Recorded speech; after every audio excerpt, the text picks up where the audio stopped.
হযরত উসমানের জীবনী তালাশ করে দেখো নওজোয়ান যুবক, হযরত উসমান যখন রাস্তা দিয়ে চলতেন আর হযরত উসমানের চোখের সামনে যখন কবরটা হাজির করতেন, হযরত উসমান গনি রাদিয়াল্লাহু তাআলা ছোট বাচ্চার মতো বিলায়া বিলায়া ওয়া ওয়া করে কান্নার ভিতরে লিপ্ত হয়ে যাইতেন। হযরত উসমান এমন ভাবে কান্না করতেন রে নওজোয়ান যুবক ভাই, ও বৃদ্ধ বাবা, পর্দার আড়ালের মা বোনেরা, কবরকে দেখে হযরত উসমান এত পরিমাণ কান্না করতেন। কান্না করতে করতে হযরত উসমানের চোখের পানির কারণে দাড়ি ভিজে যাইত। দাড়ি ভিজিয়া দাড়ি থেকে টপ টপ করিয়া চোখের পানি পড়ে হযরত উসমানের বুকের কাপড় সহ বুক দেশ পর্যন্ত ভিজে যাইত। বলেন সুবহানাল্লাহ। মানুষগুলো জিজ্ঞাসা করতো, ওগো উসমান, আপনি অন্য সময় কান্না করেন? বাদশাহ হারুন রশিদ রহমতুল্লাহি আলাইহির জামানার ভিতরে একজন পাগল, যেই পাগলটা দুনিয়ার কোন সম্পদের পাগল ছিল না।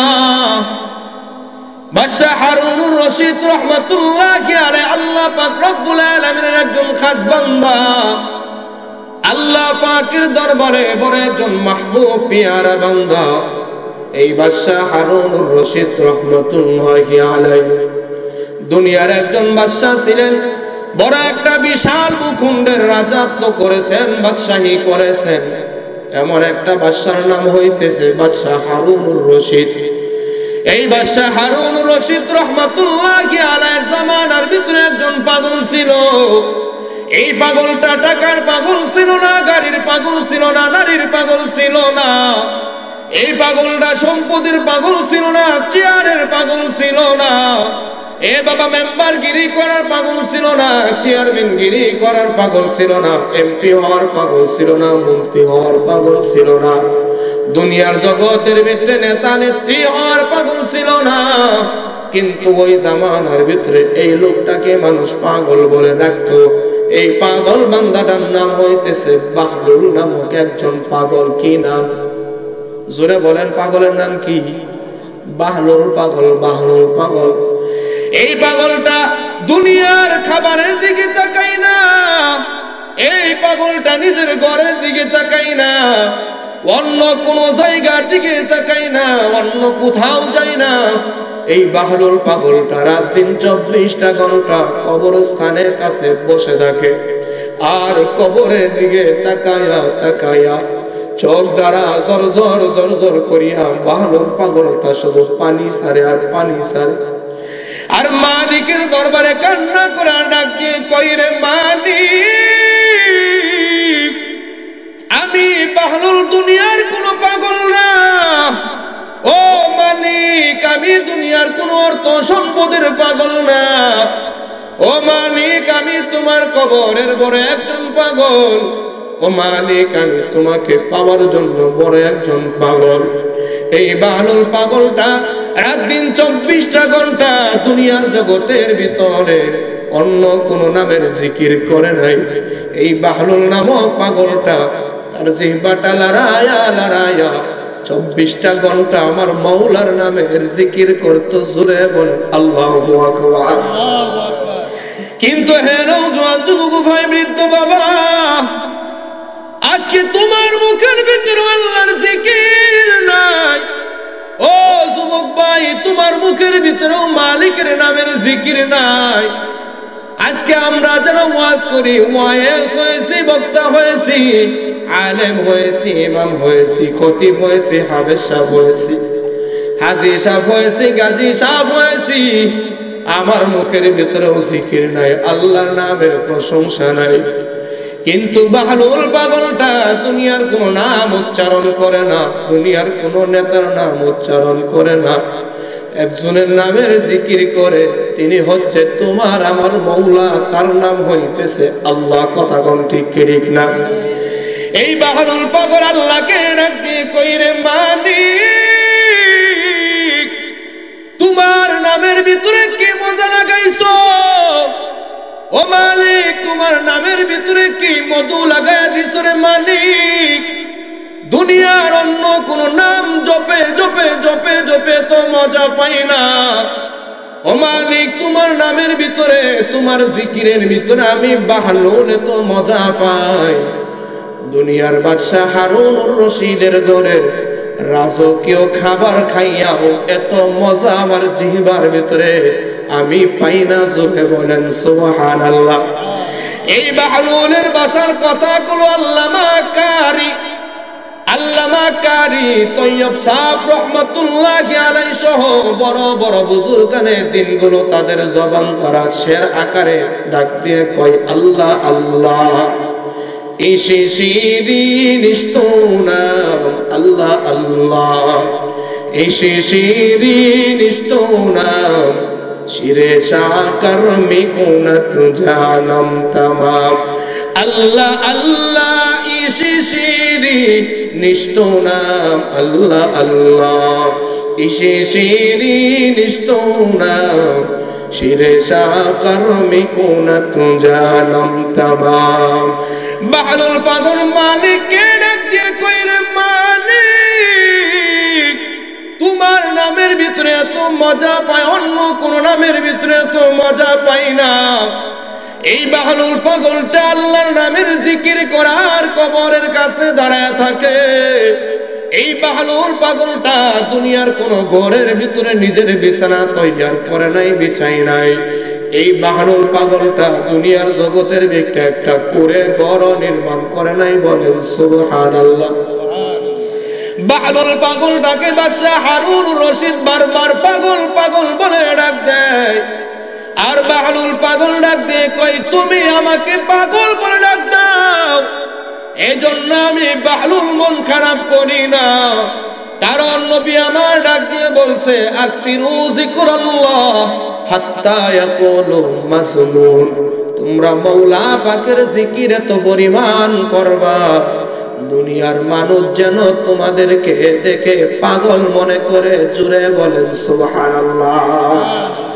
নবী বলেছে এটা আমার কথা না, আমার বাবার কথা না, নবীর কথা।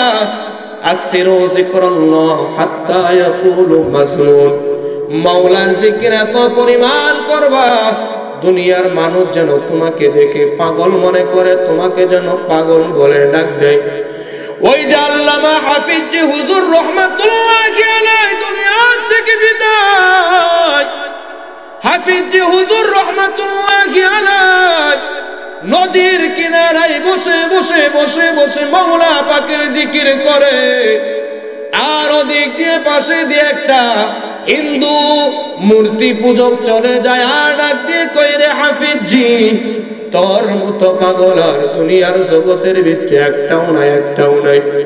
হাফিজ জি হুজুর রহমাতুল্লাহি আলাইহি ডাক দিয়ে কয় কেন আমি বড় পাগল হইলাম, আমার মতো পাগল কেন দুনিয়াতে আর একটাও নাই। ওই হিন্দু বেচারা আল্লামা হাফিজ জি হুজুর রহমাতুল্লাহি আলাইহি ডাক দিয়ে কয় তুমি সব সময় দেখি শুধু মুখের ভিতরে সুবহানাল্লাহ সুবহানাল্লাহ সুবহানাল্লাহ আলহামদুলিল্লাহ আলহামদুলিল্লাহ নামের জিকির করো, ওজিফা পড়ো, তুমি তো একটা পাগল। হাফিজ জি হুজুর রহমাতুল্লাহি আলাইহি ডাক দিয়ে কয় কিভাবে পাগল হইলাম।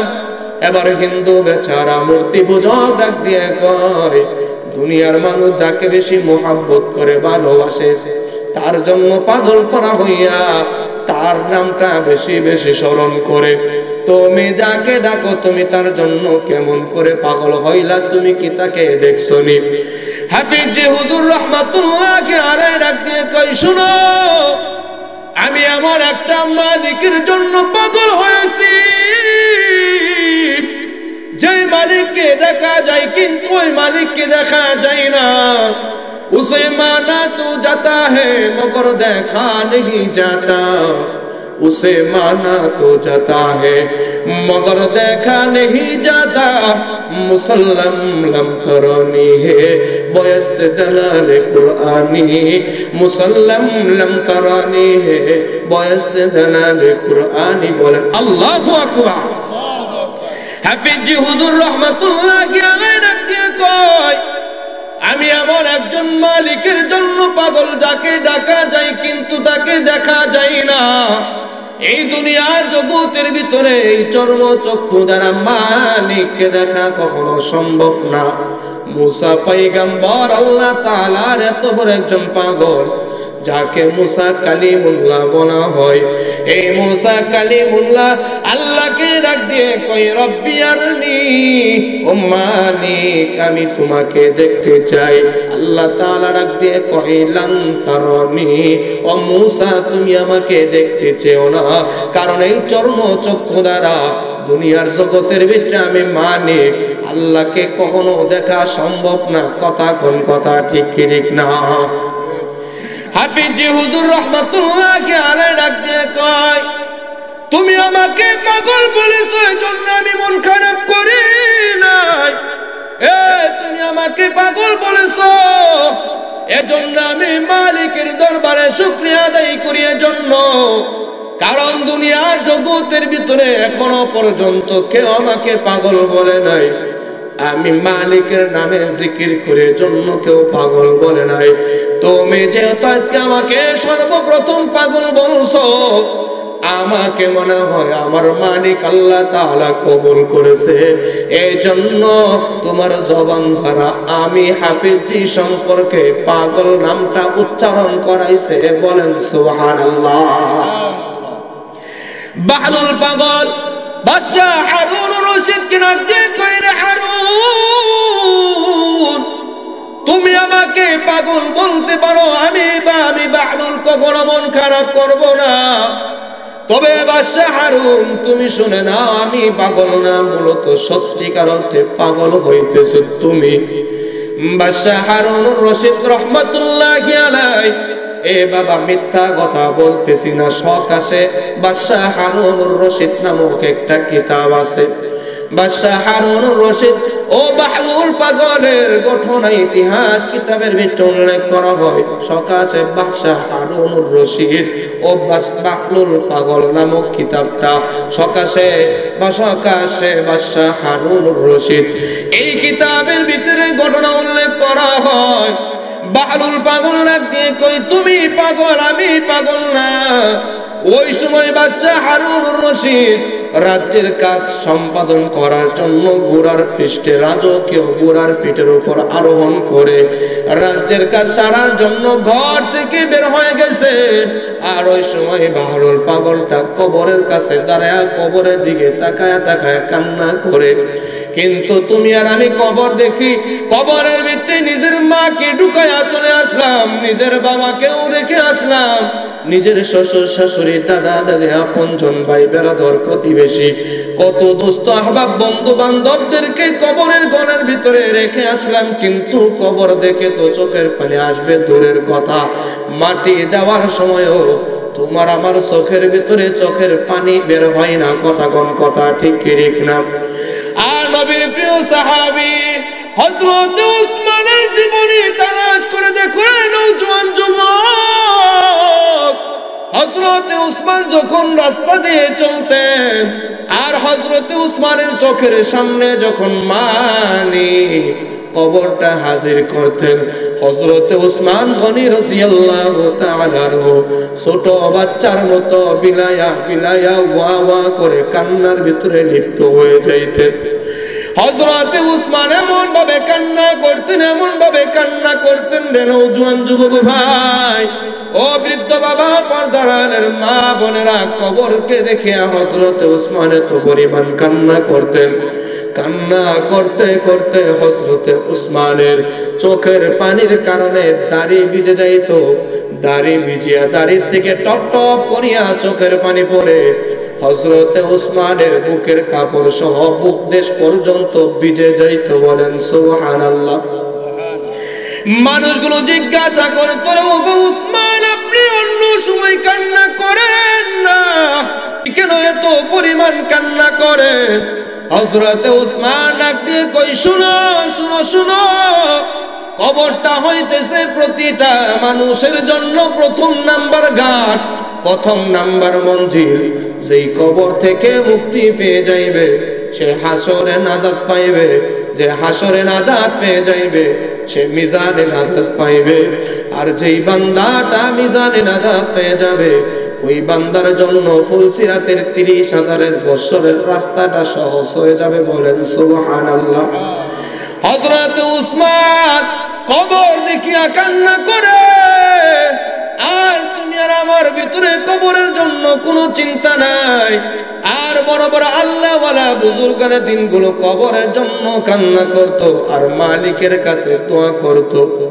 আল্লাহর কাছে বলতেন মাউতু কাসিন কুল্লু নাসিন শারিবুত, কুল্লু নাসিন শারিবুত, মাউতু কাসিন কুল্লু নাসিন শারিবুত, কবরু বাইতিন কুল্লু নাসিন দাখিলু। বড় বড় আল্লাহওয়ালা বুজুর্গানের দিন যারা ছিল এরা কবরকে নিয়ে চিন্তা করত। আর মানিককে ডাক দিয়ে বলতো, রে মানিক, এই অন্ধকার কবরে আমি একা একা কেমন করে থাকবো? ও মালিক, আমার কবরের ভিতরে তুমি আমার জন্য সাথী হয়ে যাইও। জোরে বলেন সুবহানাল্লাহ। কি যে উপায়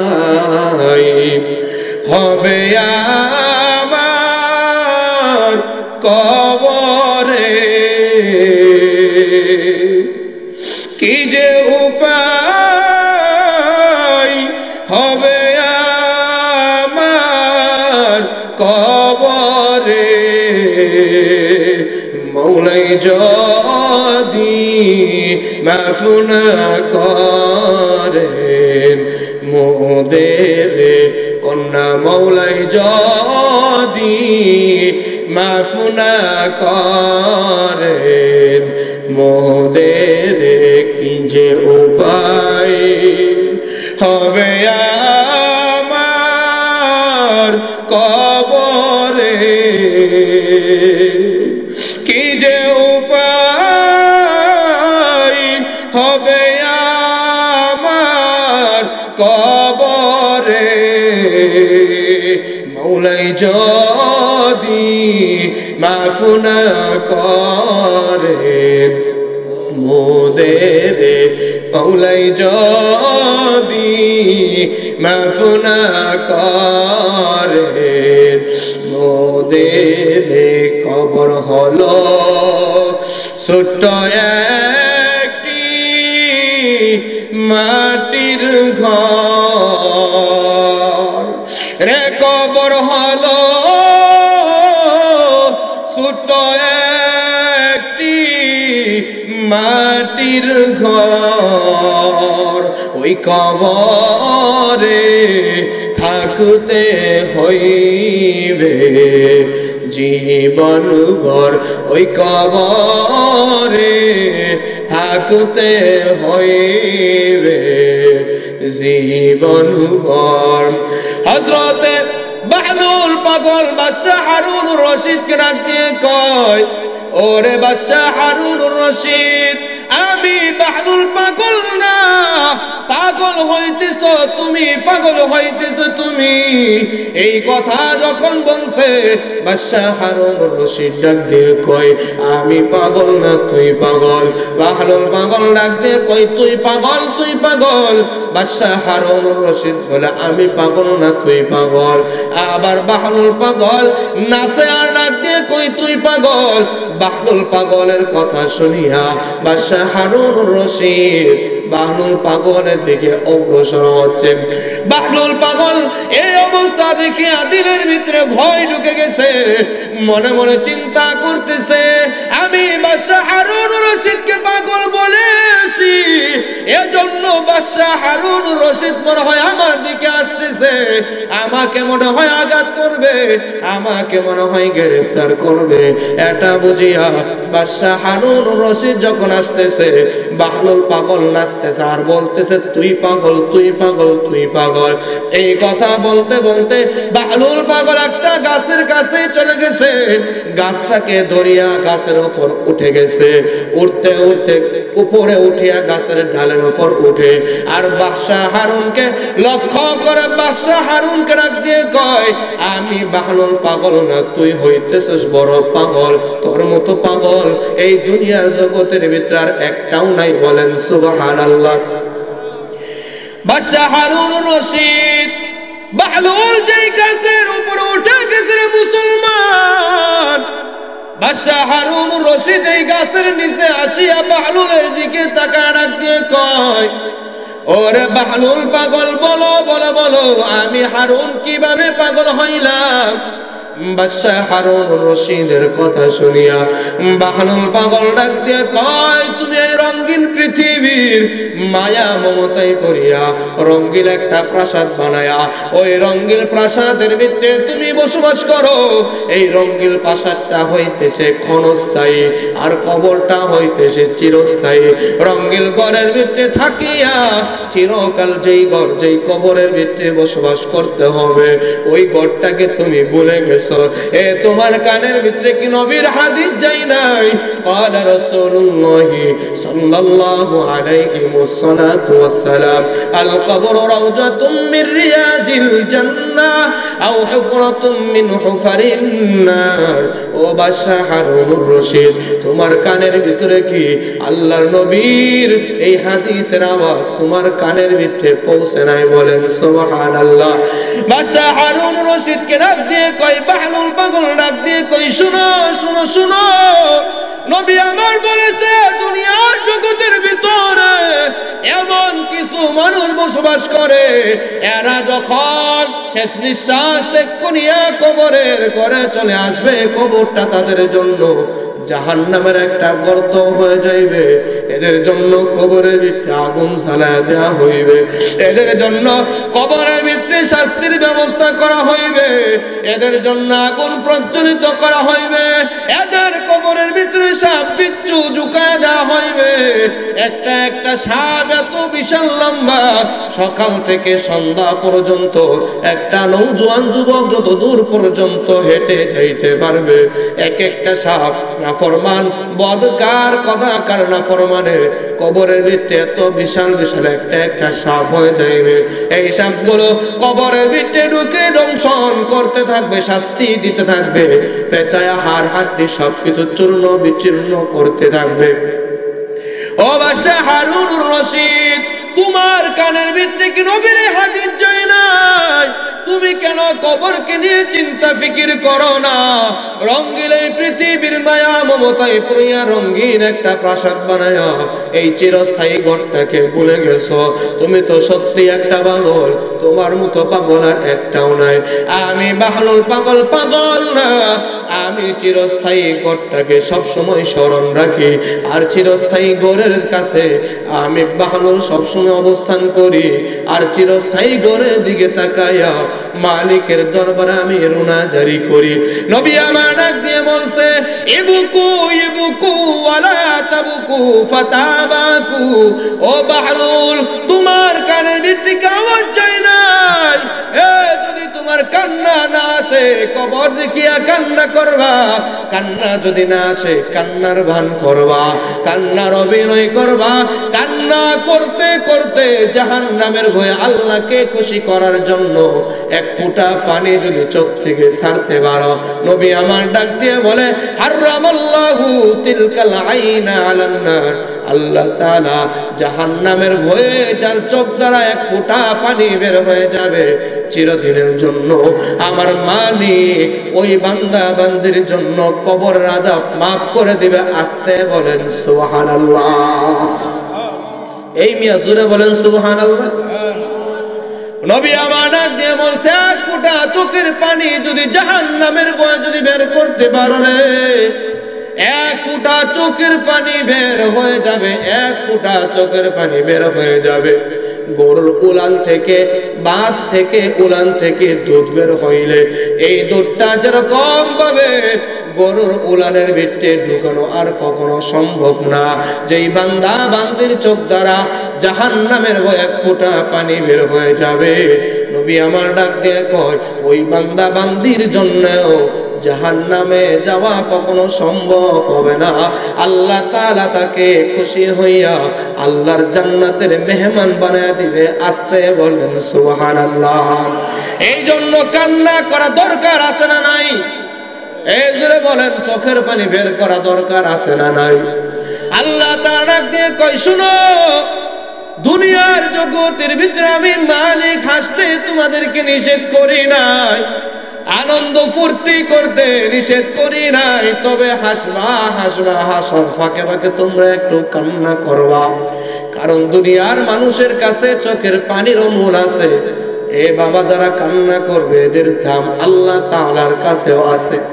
আল্লাহ তাআলা দিয়ে কয় ফালইয়াদহাকু কালিলা ওয়ালইয়াবকু কাসীরা। এ দুনিয়ার বান্দা বান্দীরা, দুনিয়ার জগতের ভিতরে আনন্দ ফুর্তি হাসি তামাশা তোমরা কম করবা, আর বেশি বেশি করে আমি মালিককে সন্তুষ্ট করার জন্য কান্না করবা। বলেন সুবহানাল্লাহ। বাহলুল পাগল ডাক দিয়ে কয়, আমি বাহলুলের জন্য আমার মালিক জান্নাত বানায় রাখছে না জাহান্নাম বানায় রাখছে? আমি বাহলুল তো জানি না। আমি জাহান্নামের আযাব সহ্য করতে পারবো না। আমি বাহলুলের জন্য কবরের কাছে দাঁড়ায় দাঁড়ায় কান্না করি। বাহলুল পাগলের মুখের কথাগুলো শুনিয়া বাদশাহ হারুনুর রশিদের মাথাটা খুলে গেছে, তার চিন্তা চেতনা ফিরে আসছে। আর ডাক দিয়ে কই, রে বাহলুল, সত্যি আমি একটা পাগল, তুই হইতেছ চালাক। ওরে বাহলুল, তুই আমাকে কিছু ওসিয়ত কর, কিছু নসিহত কর। এ বাহলুল, তুই আমাকে আরো কিছু উপদেশ দে, যেন তোর কথা শুনিয়া আমি বাদশাহ হারুনুর রশিদের দিল থেকে দুনিয়ার মায়া মমতা বের হয়ে যায়। আমি বাদশাহ হারুনুর রশিদের দিলের ভিতরে যেন আল্লাহ তাআলার মুহাব্বত আর ভালোবাসা পয়দা হয়ে যায়। জোরে বলেন সুবহানাল্লাহ। বাদশাহ হারুনুর রশিদ যখন বাহলুল পাগলকেই বলে ডাক দিয়ে কয়, আমাকে আরো কিছু ওসিয়ত করো, আমাকে আরো কিছু উপদেশ দাও।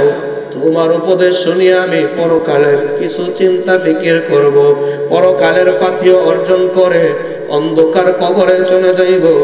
ওই সময় বাহলুল পাগল ডাক দিয়ে কয়, এ নবীর হাদিসের আওয়াজ কি তোমার কানের ভিতরে পৌঁছে নাই? নবী তো আগেই বলে গেছে, তারাকতু ফীকুম আমরাইন লা তাদিল্লু মা তামাসসাকতুম বিহিমা কিতাবাল্লাহি ওয়া সুন্নাতা রাসূলি। বলেন সুবহানাল্লাহ।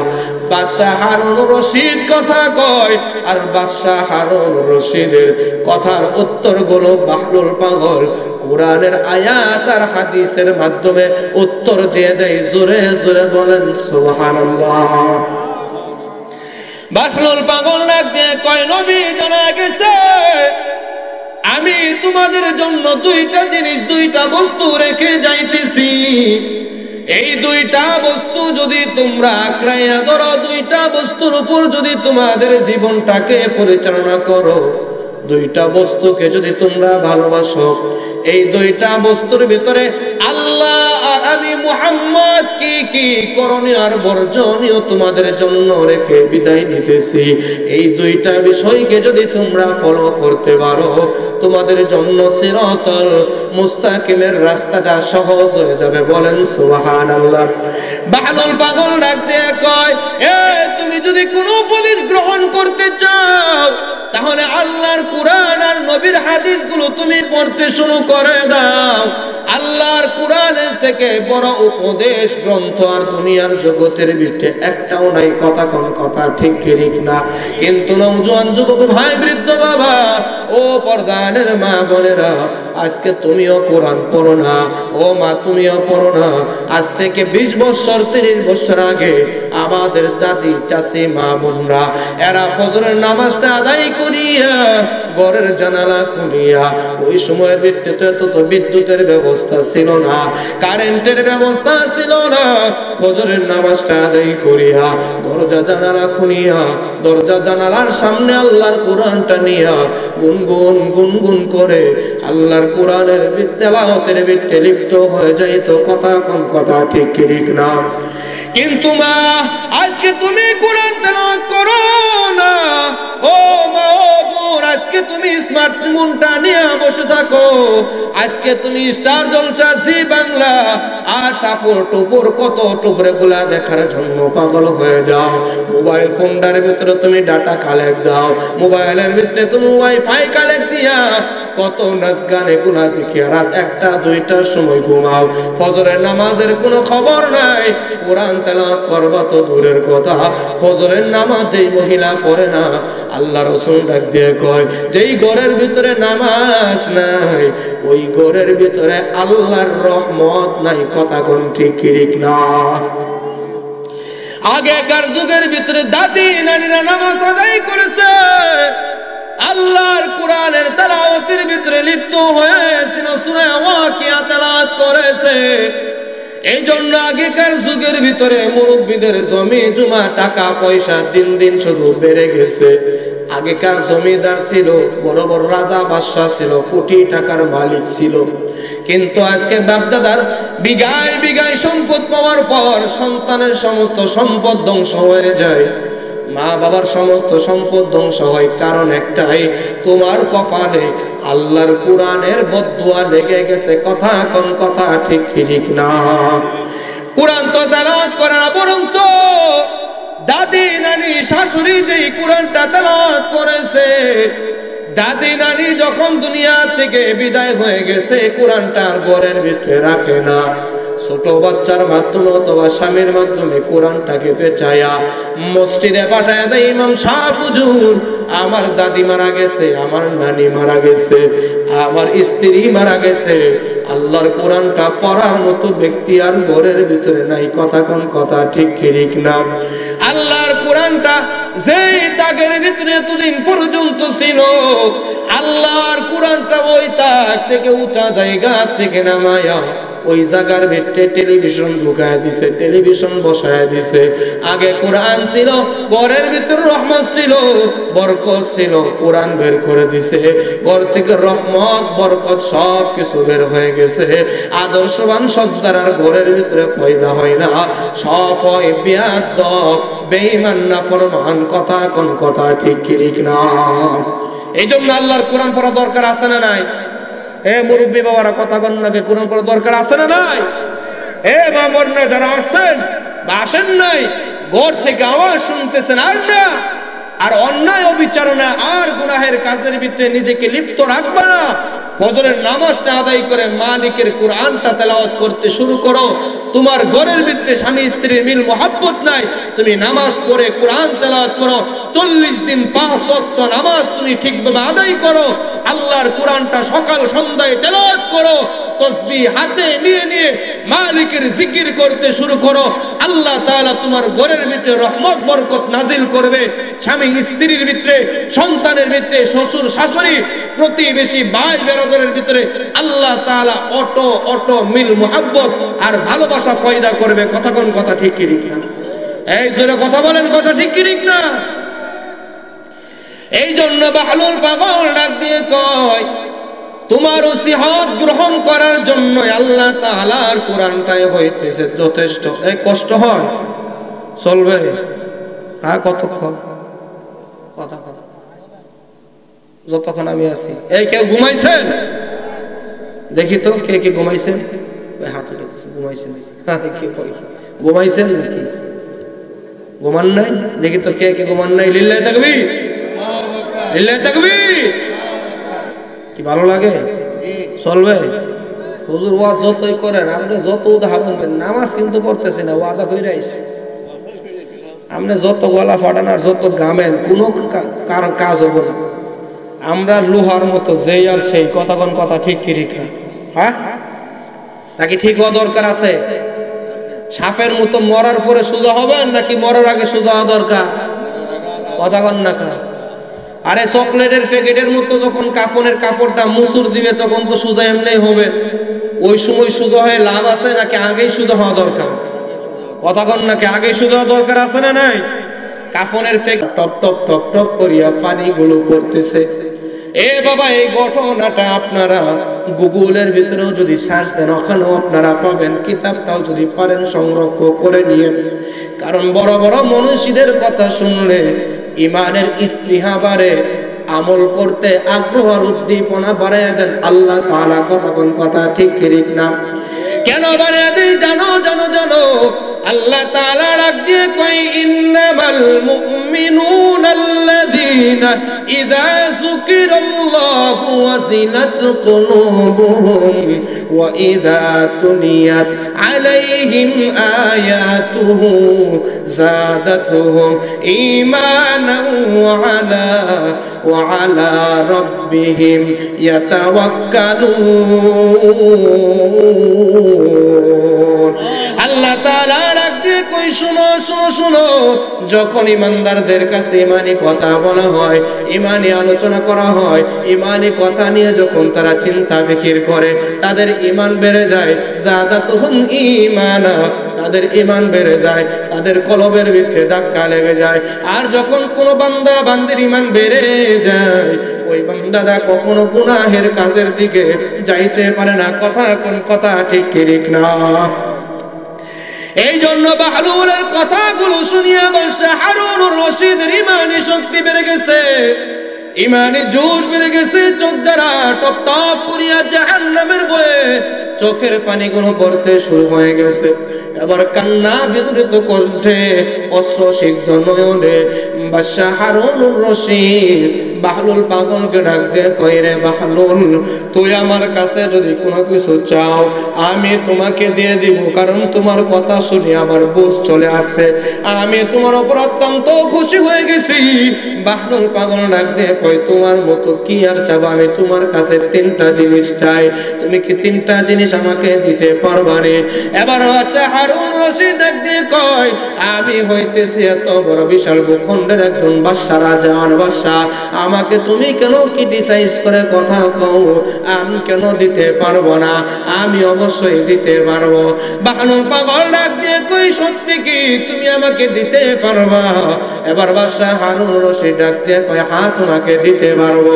এবার বাহলুল পাগল ডাক দিয়ে কয়, এক নাম্বার চা হইতেছে এটা, দুই নাম্বার চা হইতেছে এটা, তিন নাম্বার চা হইতেছে এটা। এই তিনটা আমি আপনাদেরকে বলবো, তার আগে আপনাদের কাছে এই মসজিদ করতে